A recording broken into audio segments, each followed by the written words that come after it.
So where does Misty River Introductions get its clients? That's a question I get a lot, and it's quite a misconception, actually.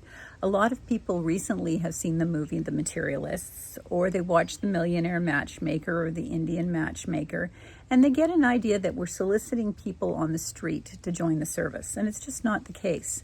You see the main character on The Materialists approach a good-looking guy on the street and say, "Hey, are you single?" And that's simply not the way it works. So we find our clients in a myriad of different ways. One of the best ways to get a client, and probably 50% of our clients come to us because they know someone who used the service. So word of mouth. So they've had a chance to observe that relationship. They can see that it's a good quality relationship with a good quality person. So they already come to us kind of sold on the idea of using a matchmaker.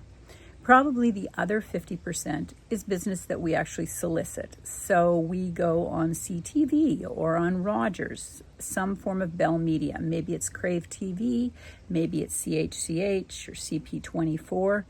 So what we're doing is we're putting ads out to attract the kind of people we want to join the service. So people that are working or successfully retired, people that would be a good fit for the service. Sometimes we do trade shows. So for instance, if we're doing the women's show in Ottawa or Toronto, we're also advertising on the hockey games on Rogers. It used to be CTV, now it's Rogers.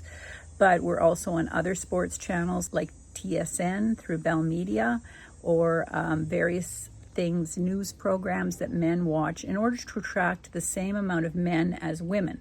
One of the challenges about being a matchmaker is you have to keep your numbers of men and women equal. So people will come to me and say, "Oh, you only have women in the service, or you only have men in the service," probably. And that's just not the case. My job is to make sure that those numbers stay even and that we always have pretty much equal amounts of men and women in the service.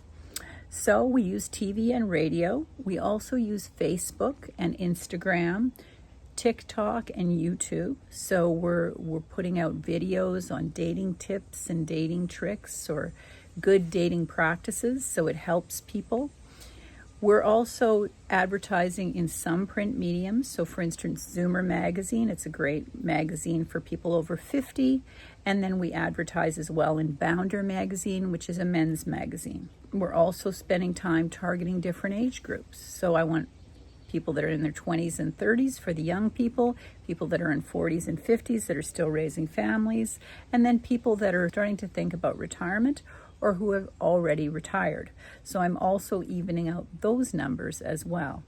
As well, you're evening out numbers of people that are in certain socioeconomic. So if you've got a certain amount of people that are university educated and want to meet somebody university educated, or maybe you have someone who's a certain religion. So we have to look at where we're placing our advertising so we can even our numbers out and attract the right kind of people. So those are some of the ways that we find new clients at Misty River Introductions. We always have a steady stream of new people coming in. So when you join the service, you know that you're operating within the database of people that already exist in the service, and there'll be new people coming in every day of the week.